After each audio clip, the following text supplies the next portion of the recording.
Hello, everyone. Marcus here. How you doing? Very excited for the show today. So excited. It was actually hard for me to sleep last night because of the gentleman that we're having on the show today. He's actually a childhood friend.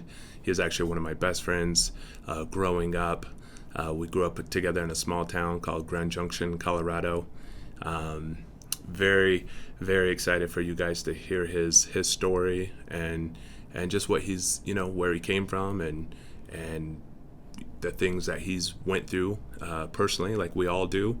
And just very excited to share, again, his story with you today. So, Andrew, how you doing? Oh, very good, very good. Can you see me okay? Yeah, I got you, yeah. Okay, great. Well, Andrew, I want to introduce you to the world. This is Andrew Walter. Again, we grew up together, small town in Grand Junction.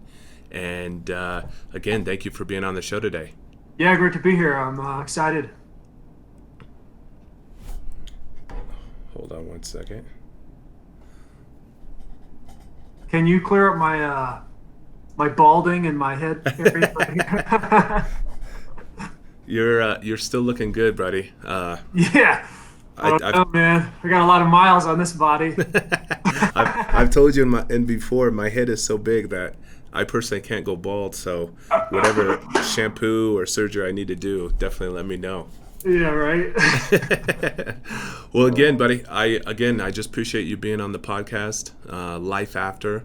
The reason I created this was I want to have a platform where people can come together, men and women, and just share their life after experience, because I believe that we all go through life-changing life after experiences.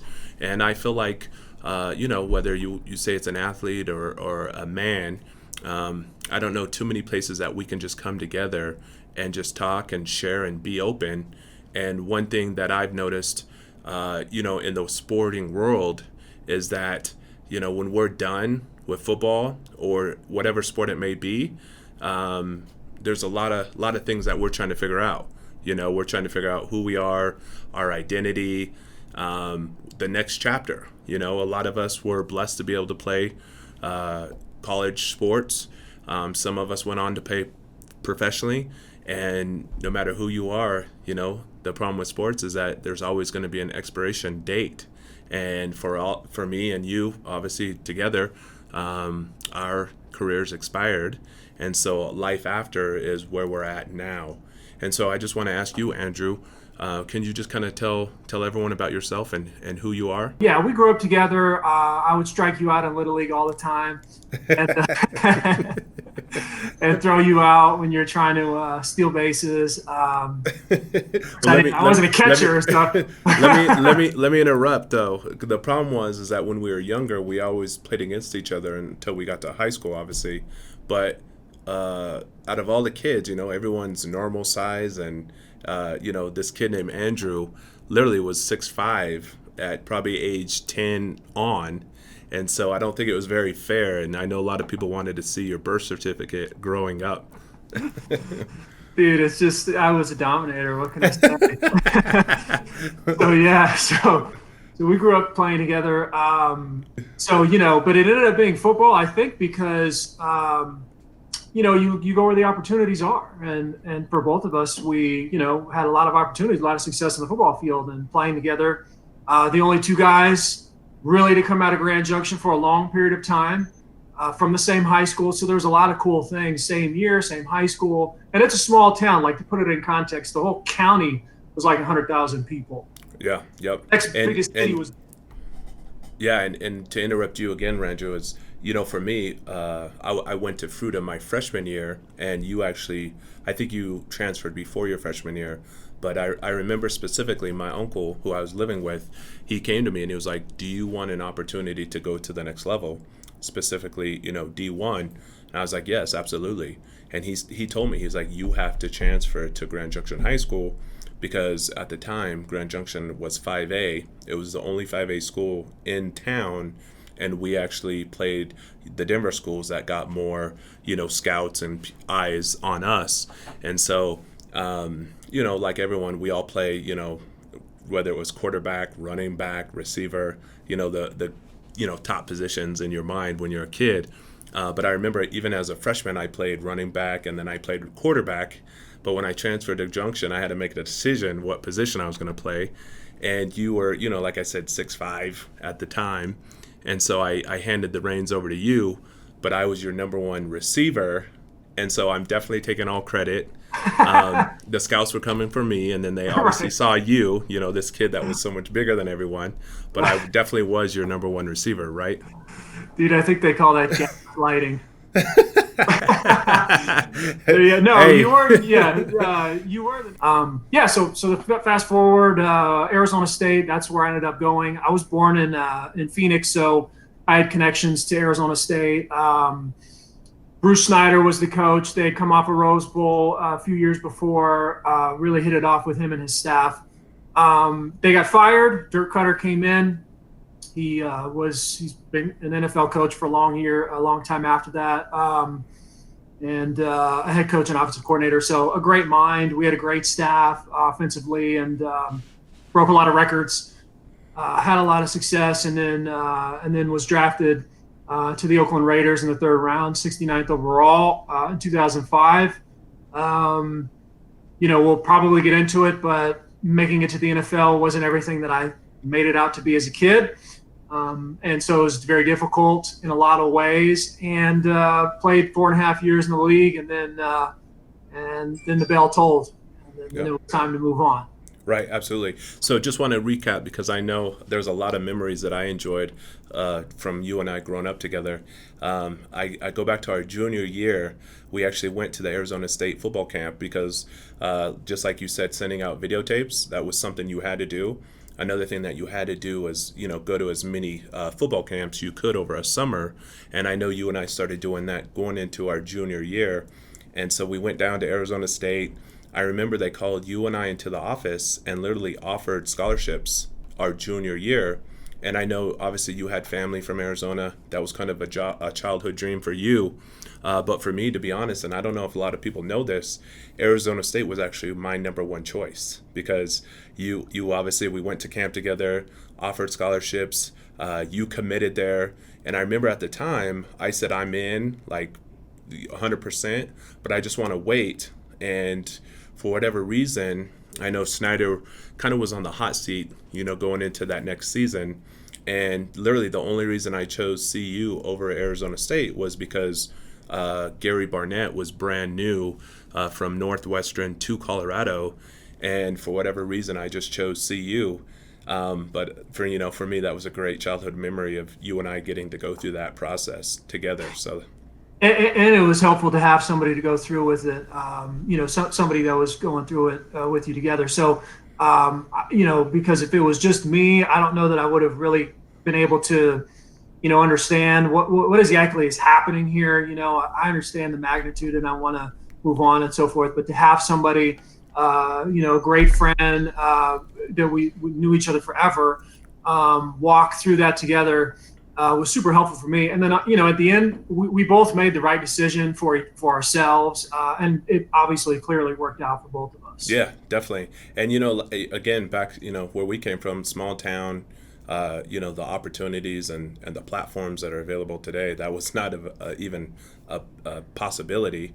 And so, like you said, just having someone to kind of go through that process and just learn, it was great. But to fast forward, obviously you went to Arizona State. I went to CU. It was great to watch you over your career, because at the time, being in the Pac-10, you went down there. You obviously became a starter. You broke all the records, had huge success, and it was just great watching, one of my best friends have that success down there. And then, like you said, you got drafted in the third round, number 69 overall. And you went to the Oakland Raiders. And, for me, a lot of people don't understand, just being in the right situation, the right system, the right opportunity. You could literally have a 1 or 2 year career, or you could have a 10+ career, just because of those things that I said. And so maybe you could kind of share your experience of being an Oakland Raider, obviously at the time, with, tons of turnover, offensive coordinators, defensive coordinators, head coaches. What was that? What did that experience look like for you? Yeah, I'll give you two stories that kind of sum it up briefly. The first was draft day. Everybody thinks that, for a football player, the NFL draft that day, getting drafted at the time, it was the first day. They had the first 3 rounds on the first day was like the pinnacle. That would have been like the most amazing thing for a player that they could imagine. It really wasn't for me.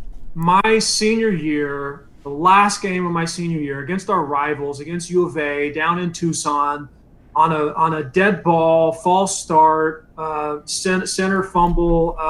I jumped on the ball and blew my shoulder out. Somebody landed on me, and I tore my AC joint. I needed surgery. So I wasn't able to do the Senior Bowl, which I had already committed, the Combine. I barely was able to get the Pro Day in. I wasn't 100%. And I had so much uncertainty. I didn't know if I'd get drafted. So I broke all these records, and we had some success, never as much as I wanted as a part of a team.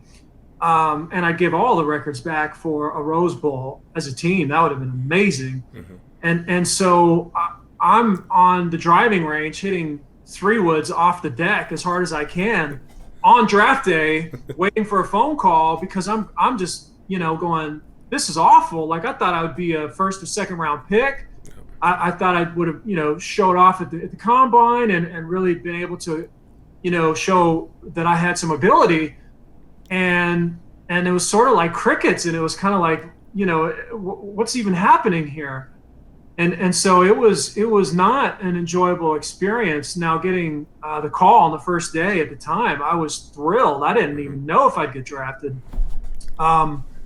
Then to the Raiders, I hadn't, only a few years prior they'd gone to the AFC Championship game, to the Super Bowl.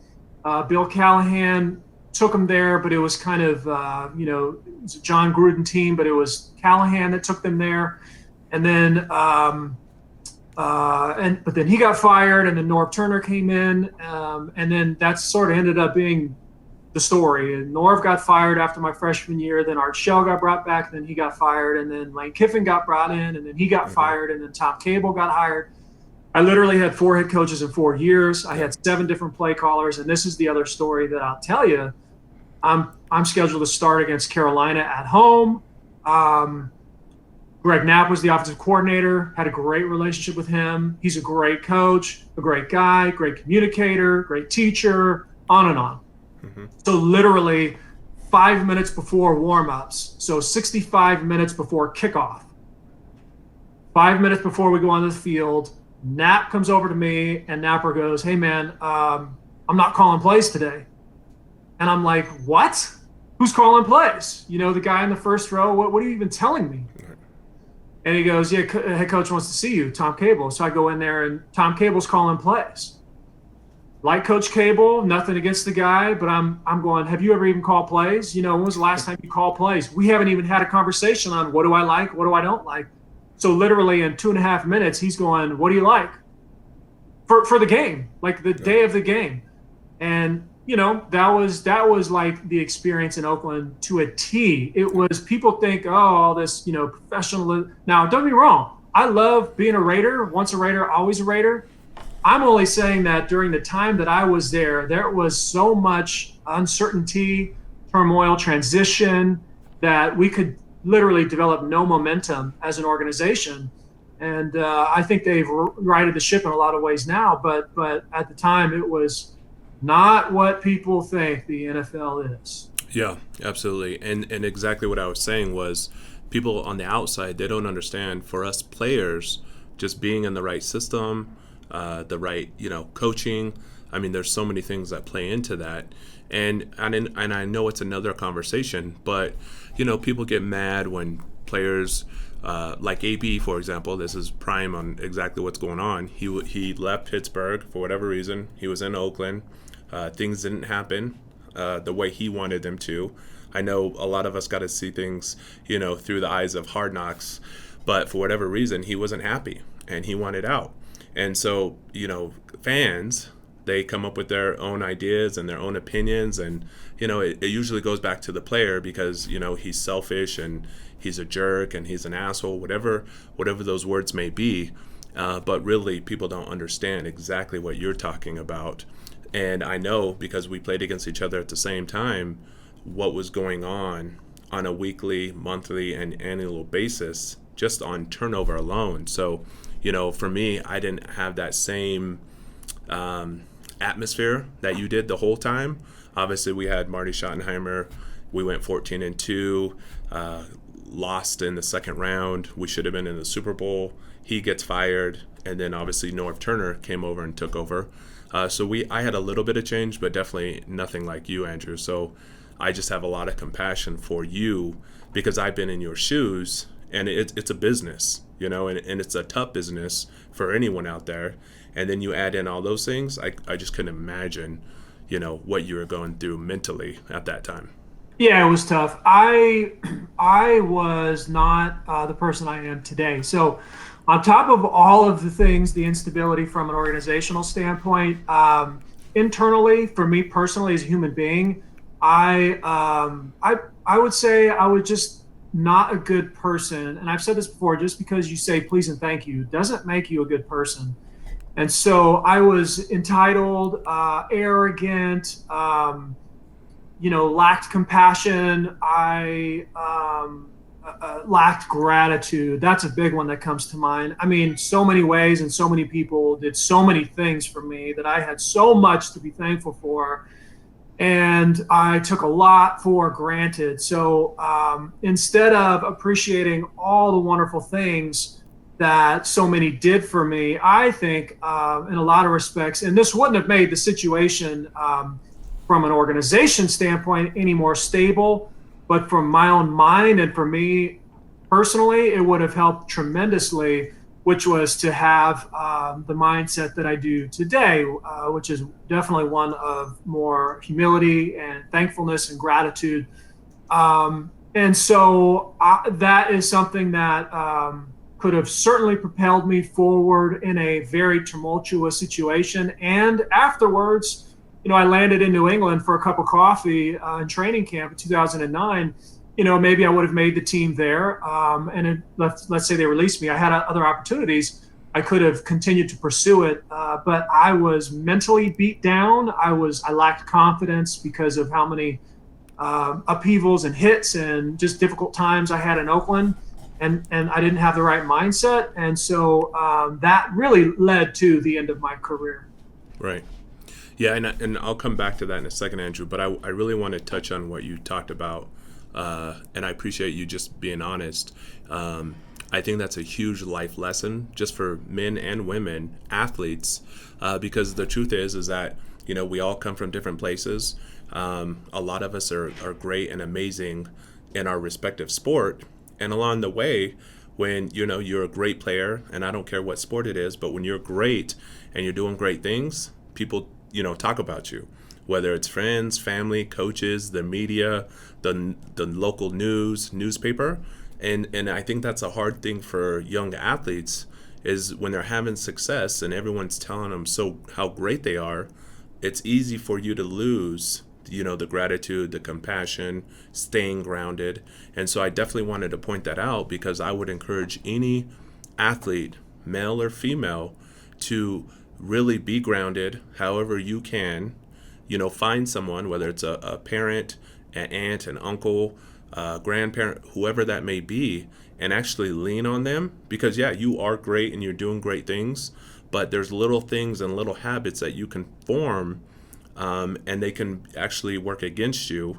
And I think that's kind of what you're saying is, for whatever reason you were that way. And when you were put in that position, if you had a different, let's just say attitude, for example, you might have handled things differently in the environment that you were obviously thrown in. Oh, 100%. One of the things that comes to mind hearing you say that is I picked this up as a kid as using negativity to motivate me. And I don't know if it's because I saw it on a Michael Jordan video or something, but When people would say you can't do something, you're not good enough, you're not gonna play for me. I mean, I've had coaches sit me down and say, you'll never play for me. So I internalize that and use that as fuel to propel me. But the thing about that is when you use negativity to propel you, it can also destroy you. So having the maturity that I do today versus when I was an 18-year-old kid, everybody's saying you're really something special, you're going someplace, this and that. And then you got the one or two people that say you suck or you're not going to make it. And then you key into that and then you use that as fuel. Now, it'd be more of a, I want to be propelled by a positive energy, a positive reason, something, love as an example. I love to play. I love to compete. I love to be around the guys. That is something that a fuel that you can use to propel you and motivate you when you don't want to do the extra rep, when it's 115 degrees out and you need to run sprints and everything like that. And I think it's more powerful than the negativity. Now, the negativity has fueled some people to make it to the Hall of Fame. But I also think that, when the bell tolls and it's all over, I'd rather be sort of motivated by love versus negativity at the end of the day. And when I was an 18, 20, 25-year-old kid, I didn't know that. Right. Absolutely. No, I appreciate that. And that's why I wanted to touch on that life lesson, because there could be a kid out there today listening, and they probably were in your shoes. They could be in your shoes right now. And I would just encourage them to really think about, who do they want to be remembered for, and who do they want to be as a person, not the athlete, but as a person. So thanks for sharing that. So obviously, Oakland was crazy. You were there how many years? 4 years? Was it 4 years in Oakland? You ended up in New England, and just share your experience with New England, because even today, and obviously back then when we were playing, New England was a top powerhouse organization. They still are today. So kind of share, obviously they were great and amazing, but I know the thing that was different for you was where you were at mentally. And so let's talk about that. Yeah, mentally I wasn't in a good place. I had an opportunity to play for my coach, my former college coach, who was the offensive coordinator at Jacksonville, Dirk Cutter, at the time. I talked to him and I talked to Coach Belichick. And I wanted to win.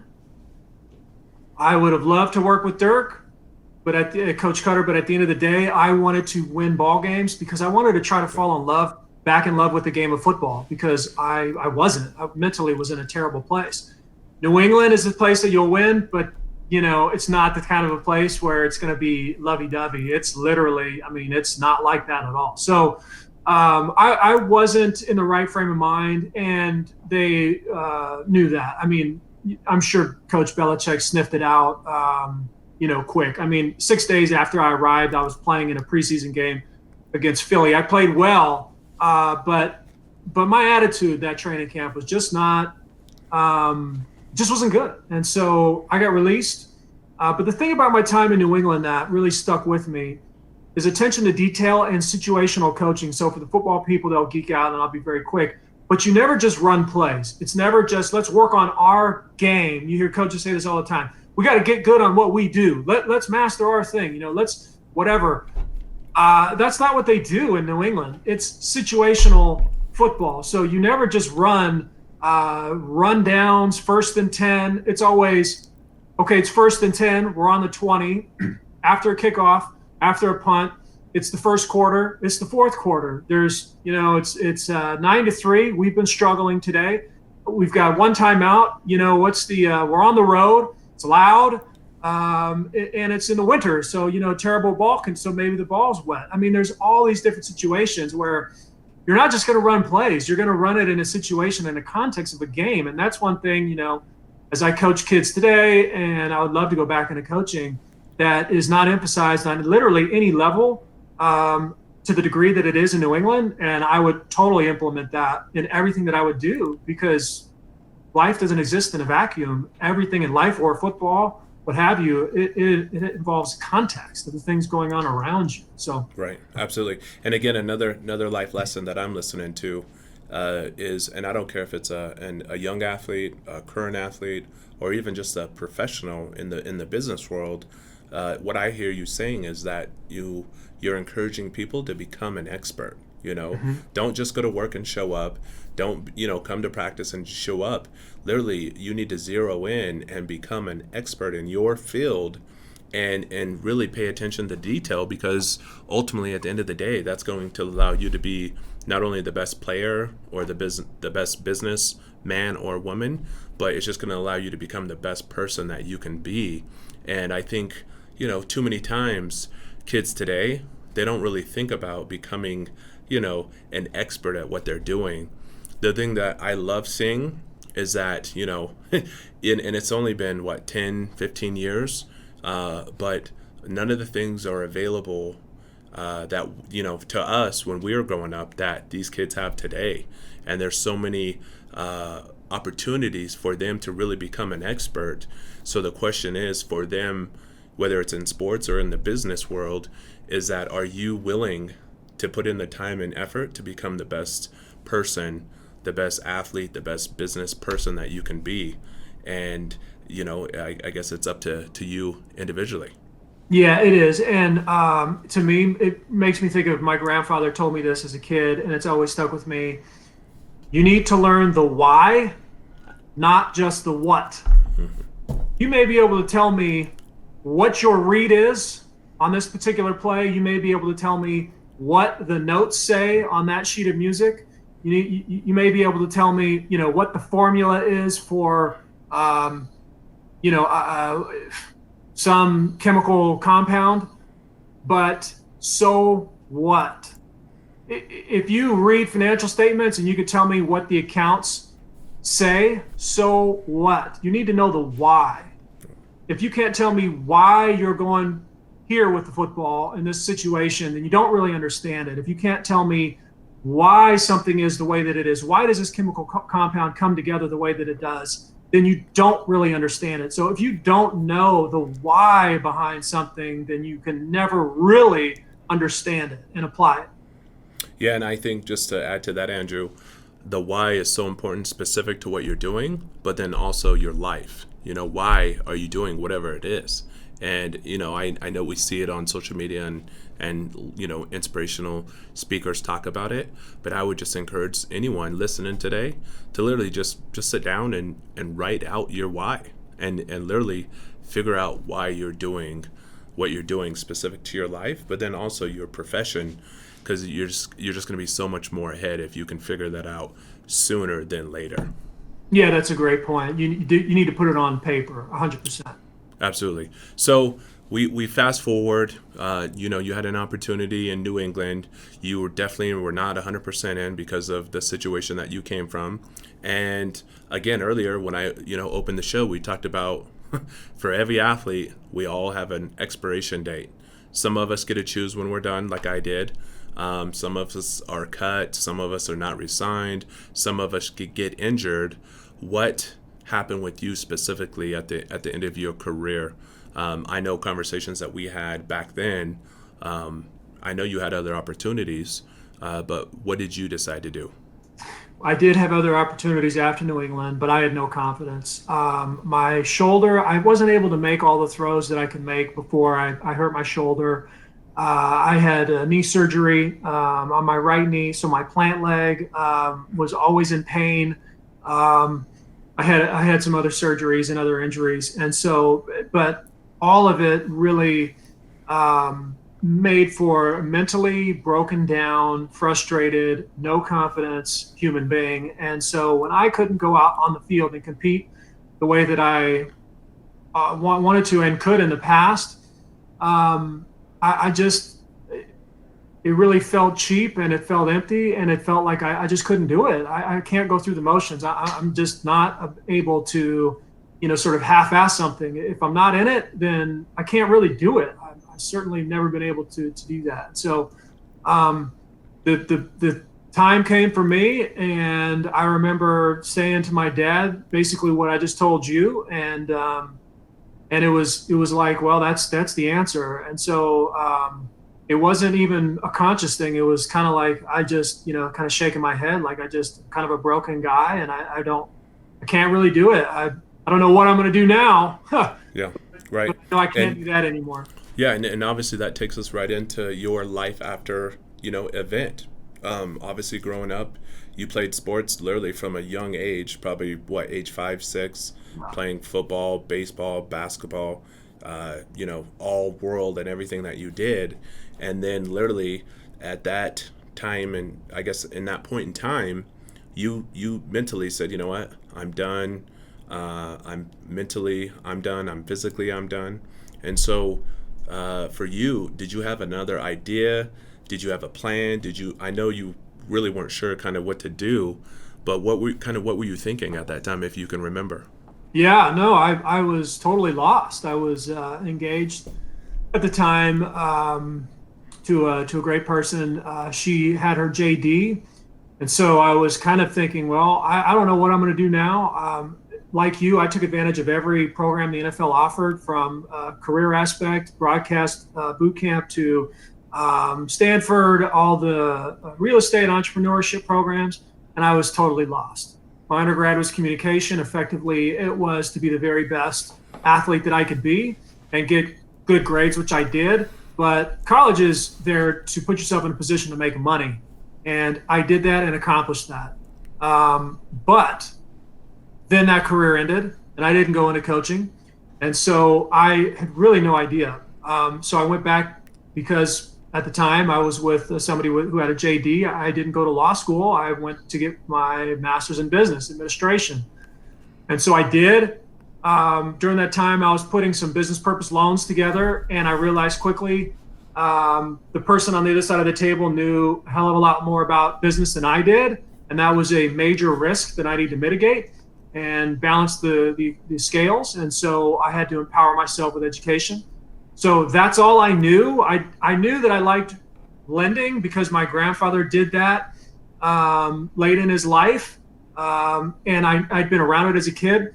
So I knew I liked doing that, and it was a business that I could do. Beyond that, I had no clue. I really had no clue. So it was kind of trying to just, look, I'm going to start marching in that direction and start making course adjustments as, things happen. Yep, absolutely. So again, another life lesson. I know you and I are not the first, people to be talking about this. But again, the fact of the matter is that for every male and female athlete, whether it's high school, whether it's college, whether it's in the pros, it's going to come to an end. So again, over and over and over again, I want to encourage these young athletes to really start thinking about what they want to do, because no one's ever played forever, right? So if we know that, and that's 100% true, we're not talking 50-50, 70-30, it's 100% going to end. You need to start thinking about life after sports, because again, it's going to end, it's going to happen. And of course, I've never been to every single university out there, but I know my experience at the University of Colorado, from being able to choose any degree that I wanted, getting into the NFL, meeting, big name, financial people that were just a part of the programs and opportunities that we had. There's so many opportunities for the athletes to literally engage, and be a part of. And too many times, we're like, I'm not going to do that, or, I'm the star of the team, or, hey, I've already got one big contract. Again, I want to encourage you to really be engaged, be involved any way possible, because there's so many more opportunities that you have being at a, for example, D1 school or making it to the NFL. And too many times we just don't take advantage of those opportunities. So for you, obviously, you found your passion after sports was business. You found out very quickly what you needed to do to put yourself on a even playing field. And then kind of where did you go after, you got in business, you were very successful. Kind of where were you at that time? Yeah, so two things real quick. One, what you just said made me think of a practical application. If you're an athlete and you're still playing, one thing, just accept this, don't fight it. When you're done playing, people don't return your phone calls. When you're still playing, you're legit, and everybody wants to, if you're on the team, everybody still wants to talk to you. So when I was a player, just like Marcus, you said, I was maybe tired. I, was focusing on football. I don't have time for any of this other stuff because, I need to maximize my time as an athlete. Yeah, but part of the way you do that is I would always hear business people would say, oh, I'm doing this deal. I'm putting a deal together. I've got a deal going. And it's like, what does that mean? You got a deal. So what? I got a deal too, over here, it's with my ribs. I got a deal going on. So like, what do you mean by that? I have a deal. I'm putting a deal together. So one thing that I think back as an athlete, should have done is literally just go for a week in the off season and hang out, go to the office, get coffee with this whoever, businessman or women, and sit with them and literally all day be their shadow, ask them questions. They take a phone call, they have a conversation, they hang up, you go, what did you guys talk about? Like, be a sponge, do that while you're still playing, and I guarantee you the door will be wide open for anybody to have you in. If you're interested in medicine, you're interested in business, whatever, do it. Like, I cannot just do that, please. You will be so far ahead of the game. Right. All it takes is a week, not even a lot, right? Even a few days, just do that. So that's a huge thing that I wish I would have done. But so then for me, while I was in school, I also went to a bank as a credit analyst. I was jockeying a desk, but it taught me financials, it taught me credit, and how a bank, an institution, a professional organization thinks about risk from a lending standpoint. It was an awesome experience, great people, and that really allowed me to sort of put together more of a formal professional real estate lending fund, which I did in very short order, raised over $2 million, put $7 million in loan facilities together for real estate secure properties in less than, a year and a half, a year, something like that. And then I had just finished the offering docs to raise $10 million and really sort of blow the doors out and grow the business when we'll probably get into it. But I went through a tremendous personal loss in the situation. And that sort of forced me to have to reorganize almost every aspect of my life. So, but up until then, and that's what I was doing. Right, absolutely. So again, you found your passion in business. You got deeply involved. You're putting deals together. You're raising capital. You're making money. Obviously, over that time, you're engaged. And I feel like things were going pretty well for you. You made that transition from life after sports to the business world, and let's just dive right into it. You talked about again, you were engaged. What was going on in your personal life, like so many of us athletes out there today? Yeah, so basically I met a girl through mutual friends, of all places, church. And we ended up dating, got married in about 10 months. We didn't date for very long. We were married for 2.5 years. And long story short, she asked for a separation, which I granted. I was at my office. I got served. I go home, and she cleaned all her stuff out and moved back to California, where she was from. Just so happens she was pregnant. Child turned out to be mine. She gave birth in California, and they took jurisdiction over the child custody issues. I was living in Arizona. Our entire life and marriage had existed in Arizona, but because of a legal aspect that she took advantage of, she placed about 1,000 miles between myself and our daughter. And so I was forced with having to make a decision. Do I stay in Arizona and focus on my business and, on my dad whenever I can be, or do I do the long distance business thing and kind of move to California or split time, or do I close down and move out here permanently in California now? That's the decision I made. Took a year to kind of come to fruition. It took a lot of soul searching, and it was very difficult. Forget about all the legal aspects, but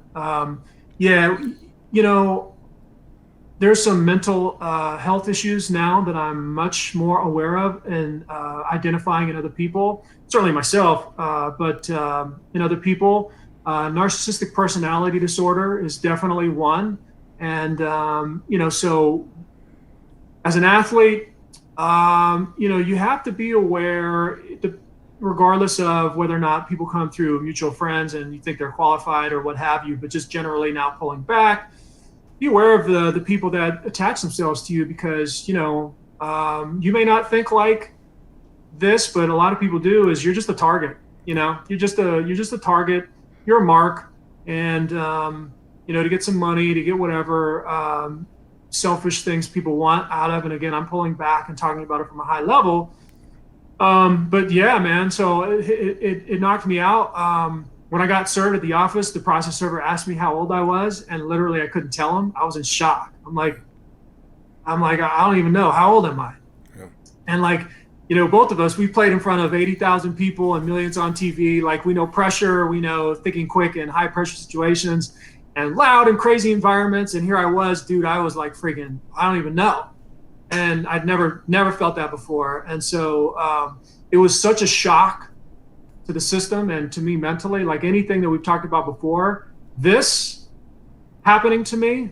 And if it's happened to you, an emotional betrayal like that, I mean, dude, it's like everything I've talked about before multiplied exponentially. And so I was, knocked on my ass, and I could barely get out of bed for a long period of time. Yeah, absolutely. And I just want to go back and just thank you for opening up, because I don't know if you've actually shared that with anyone besides, close friends and family. But I just appreciate it, because I know there's a lot of men and women out there today. I don't care if they played sports or not. But they're in a situation where they've already went through this, just like you have, or they're right in the middle of this. And when you're involved, like I have, and I know you and I have talked numerous hours about this, it's devastating, and it's for me, just like it was for you, is one of the hardest things to deal with, just mentally and emotionally. And I know people handle things differently. I know some people don't do things the right way, if there is an actual right way. But for you, it was obviously traumatic. And I know the conversations that we had is, I just kept telling you, trust me, don't do anything crazy. There's a light at the end of the tunnel. Eventually it's going to be over. Obviously, like myself, you have a child involved, so you're going to have to figure out how to work with that person for the betterment of your young child. But for the people listening today, what advice would you give them? Because I think you're, on the tail end of it. I don't think it's ever going to officially be over, because, like I said, you do have a daughter together. But I know, again, you out of your own mouth, it was very traumatic, just like it was for me. But what advice could you give anyone listening that it's going to be okay and there really is a light at the end of the tunnel? Yeah. So probably the biggest frustration in all of this is the injustice in the legal system, the family courts, particularly the family courts I've had to deal with.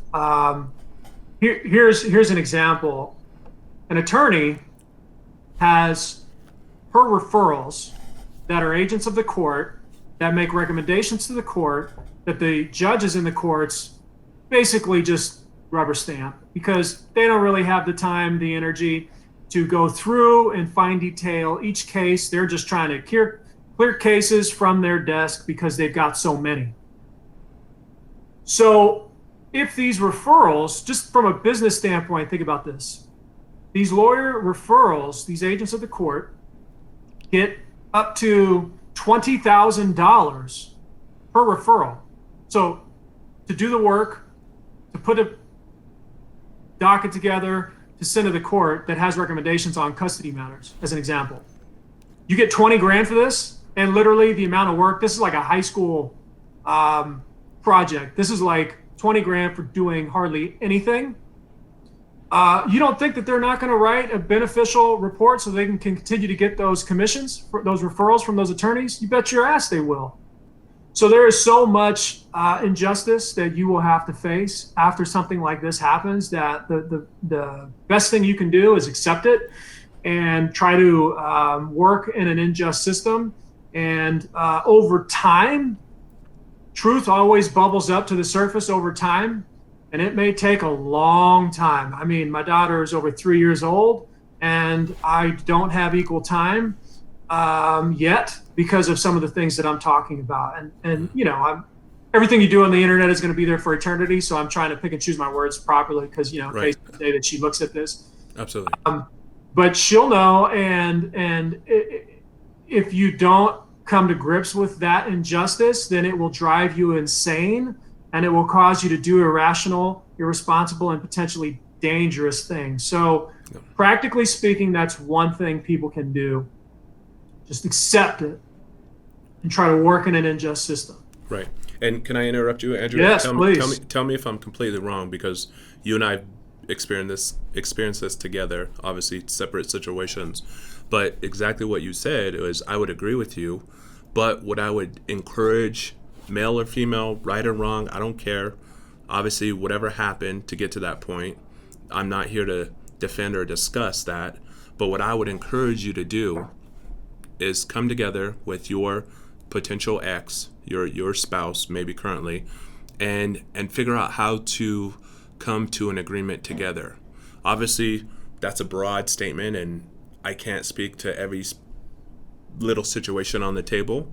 But I know for me personally, with my ex, we actually agreed not to use attorneys just for the reason that you talked about, and we agreed on everything until we got to financial matters, which is obviously a huge topic. And same thing, a week later, we couldn't come to an agreement. I got served in terms of, she hired a super attorney. I had to go out and hire an attorney.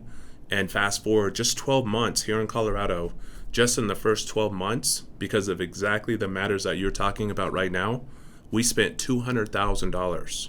And I'll say it again, $200,000. Wow. Because of the system that I understand now, because I've obviously never went, through anything like it.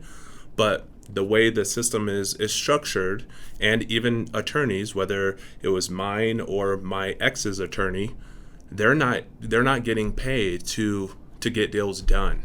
To say, hey, let's come together. This is the law. Is very simple. It's black and white when you're talking specifically to these matters, and this is what's going to happen. And guess what, you guys? We can save you $150,000, $180,000, because at the end of the day, this is exactly what it is, and this is what it's going to look like. But for me, again, fast forward 12 months, $200,000 later, just in the first 12 months. And so I don't know if you would agree with that, Andrew, but I like to encourage anyone. Keep the legal system out of it.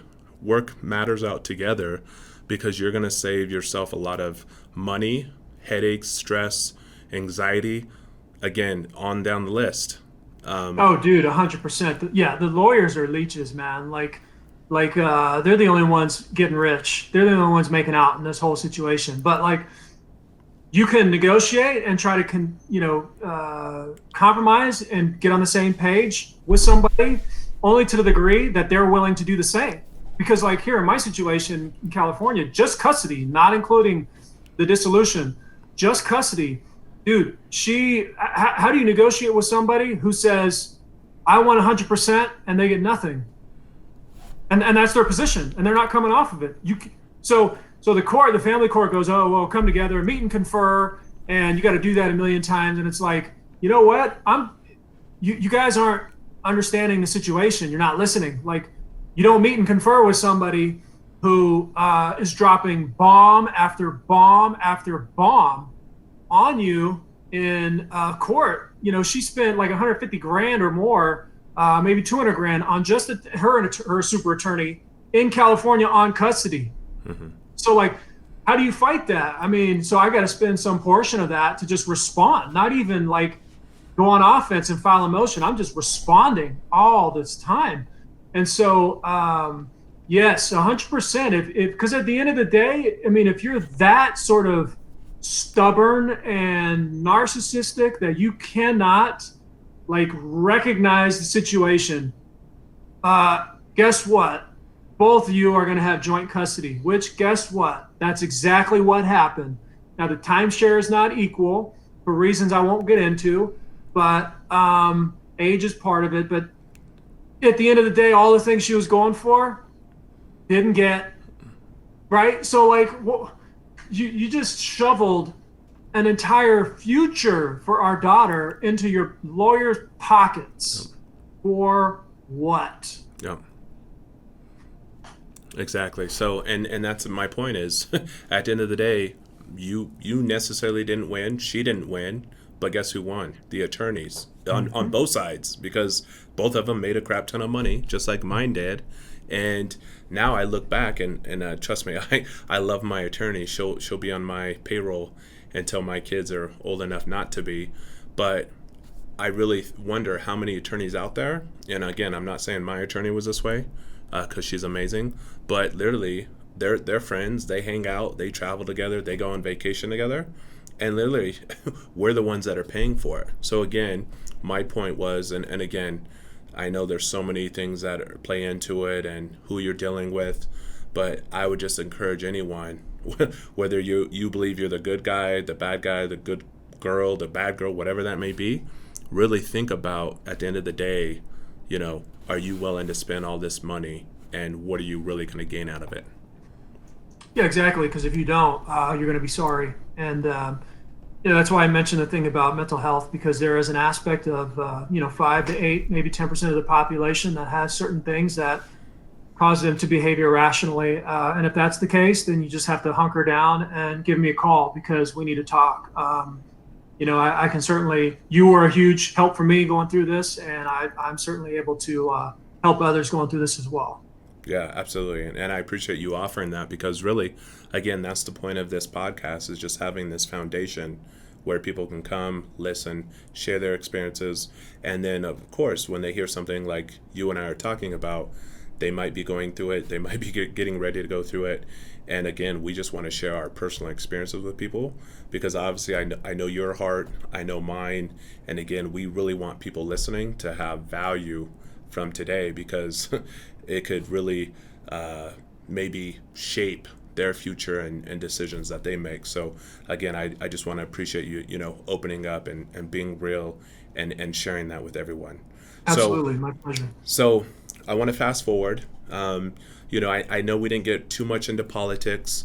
I'll just summarize that because, I know you actually ran for Congress in the state of Arizona. You personally did that because you really wanted to lead and actually change, and you found out that it really wasn't what you thought it was, and that's specific to politics. Do you want to just kind of summarize, your experience in the political world for us? Oh yeah, sure. It's terrible. I'll never do it again. Why? Why? It's so, the root of politics, poly is many, and a tick is a blood-sucking leech. And so, like, that encapsulates it, man. Like, you're right. The heart and the reason why I ran for Congress, for United States Congress from Arizona, is because I've never served my country and my community. I was never in Peace Corps. I was never in the Marine Corps. I was never, I'd always sort of just chased my own dreams, and I felt like I wanted to give back and do something that I could benefit, and something that I thought that I would be passionate about. Running for office is not about, standing on the corner championing your ideas. It's all about raising money. It's gross. I have no interest in that. I'll never do it again. So for me, now it's more about, just people and giving back, I think, through sports, through coaching. Those are better ways for me personally. And at the end of the day,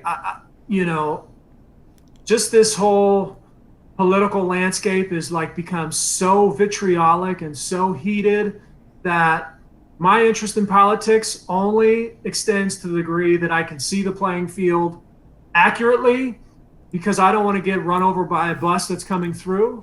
Whether it's investments that I have in the market, the business cycle, I want to know these secular trends. Politics is part of it, and I think you have to know, but to really grasp the whole picture from a macro standpoint. But from a personal standpoint, I completely checked out. I know what I believe and have literally, I'll vote, but at the end of the day, if it's a couple of bad candidates, I may sit it out. I may not participate because, I'm not going to throw that away. Now I may end up voting and eat those words, but I haven't in the past, and but I haven't always been right in the past either. So I don't know, man. It just seems like a gross kind of world, to be honest. Right. Yeah, and again, my point was just kind of summarize that. That was just kind of, something that you did after football. You were curious. Again, you're a natural born leader. You wanted to give back. You wanted to help to the community, and that's exactly why you got into politics. Found out very quickly that's not what it was all about, and what it wasn't cracked up to be for you personally.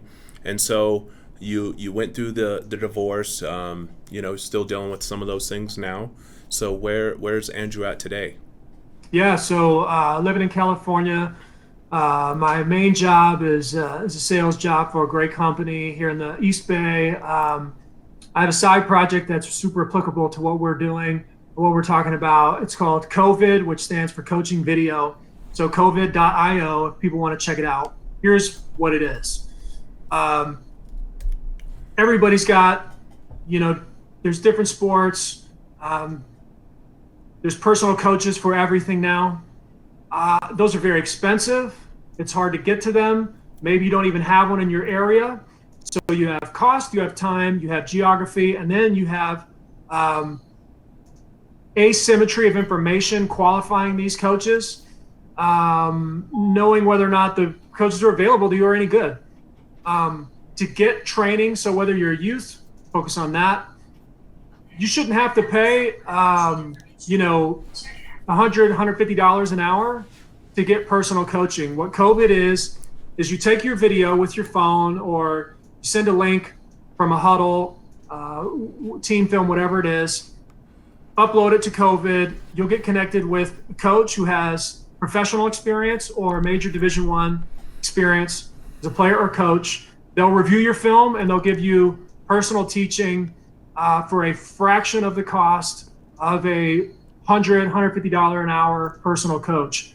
It is democratizing private coaching for sports.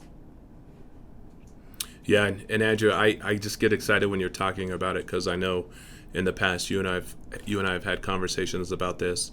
Obviously, with my fiance, together we have 5 children, ages 6 to 15, and it's just again, I kind of touched on it earlier, the opportunities and the platforms that were not around when you and I were coming up. But again, this is just another platform that is amazing, that's available. And again, having kids and having all of them involved in sports today, it's actually ridiculous how expensive it is for coaching and training. And when you and I played sports, it was football. Then football was over, you'd go to wrestling or basketball. When that was over, you would go into baseball or track, and you didn't even think about your previous sport until the following season. And now, kids at age, 6, 7, 8 and up, these kids are playing sports year round. And so to be competitive, you really do have to have the coaching, you have to have the training, and you literally have created a platform where it doesn't, it really doesn't matter how much money you have or, where you come from. You can literally take a video of your child, upload it to the platform, to the website, and have a high quality coach literally from his home or his office watching that video of you and giving feedback and critiquing you and literally helping you, whether you're a quarterback, a running back, your golf swing. I can keep going on and on with all the opportunities, but it's just an amazing platform. So obviously I understand it. I'm super excited for you. I want to encourage kids to check out the website. Again, it's covid.io.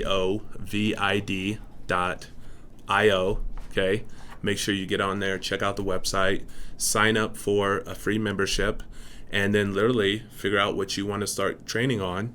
And then obviously on the flip side is a coach. Any coaches out there in any sport, get on the website, sign up to become a coach, and literally, this thing is, in my opinion, it's going to take off, and I'm just excited to be a part of it. So where do you see kind of the future of COVID, Andrew?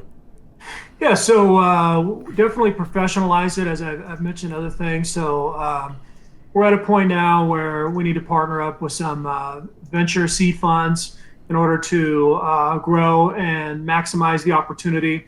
I think the opportunity is huge. like you said, parents think their kids are falling behind now because they can't pay for a private coach, and you shouldn't have to. So $10, $20 to get private lessons, to be able to groove your game and get better and measure it and have your profile and come back and see, like, how have I progressed? What does my evolution look like? What am I working on now versus 12 months ago? I was working on this. Look how far I've come. This is amazing.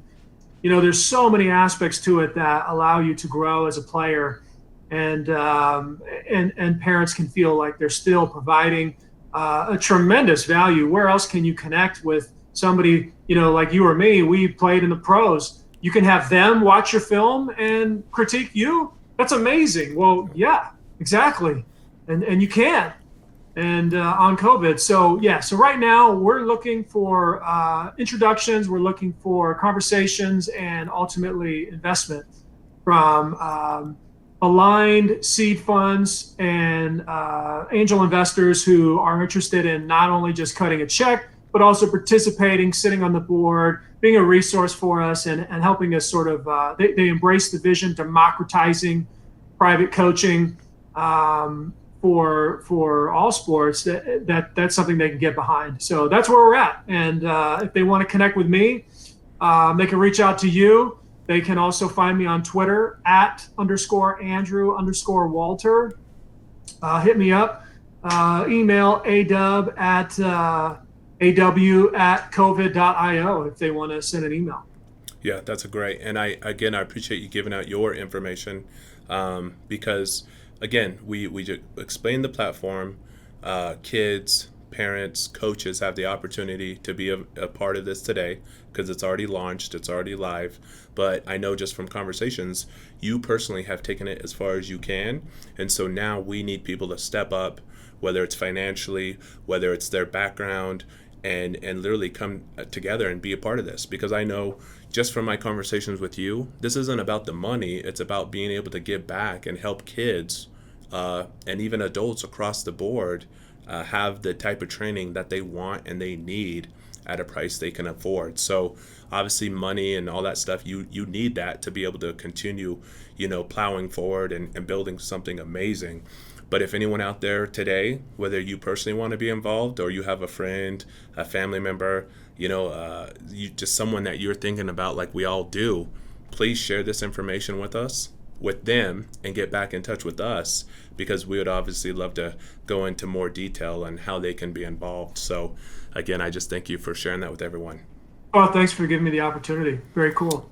Yeah, so Andrew, I just want to wrap up here, and I know we've talked a lot, your childhood and where you came from and going into high school, college, and the pros.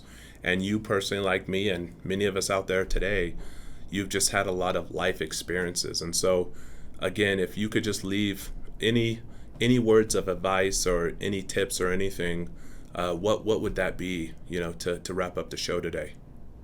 Yeah, I would say pursue truth. So one thing for me is a life pursuit is to pursue truth. And, the Bible says, you will seek me and you will find me when you seek me with all your heart. And so I think a humble, continuous pursuit of truth is a life well spent. And so I understand bills need to be paid, and that's somewhat holistic. However, that filters down and affects every aspect of life. And so for me, that truth is Jesus Christ and a relationship with him. I think he is who he said he claimed to be, which is the Son of God and Savior, Messiah, sacrifice for us to be able to come into a right relationship with holy, almighty God. And so for me, a constant pursuit of truth led me to that. And not because I'm so smart, it was by his grace, and not because I figured it out. But that will never serve a person wrong, I think. So it's certainly something that I try to live by very imperfectly. But I really do think it is a noble pursuit because it affects all aspects of our lives. Absolutely. And again, that's, for me, that's amazing because, that's your truth. That's what you believe in. That's what probably at the end of the day, in your darkest days, in your darkest times, we're all looking for answers, and what do we do and where do we turn? And for you, I know that's how you were personally able to get through a lot, because like I said earlier, there really is a light at the end of the tunnel, and through Christ, you were able to connect, however that happened for you, and literally make it out, to the end. And again, the end is, it is what it is. But I know, again, personally, it's just helped you a lot. So I want to thank you again for being on the show today, just opening up and being real. I'm excited for our viewers to listen to this message. Definitely, I want them to check out the website, the platform. Please share it with everyone, and I look forward to the feedback. Well, I appreciate it, Marcus. Always great to connect with you. I love you, brother, and we'll have to see each other in person soon. Yes, thank you. And again, just thank you for being on the show today, and we'll definitely be in touch. You got it, man.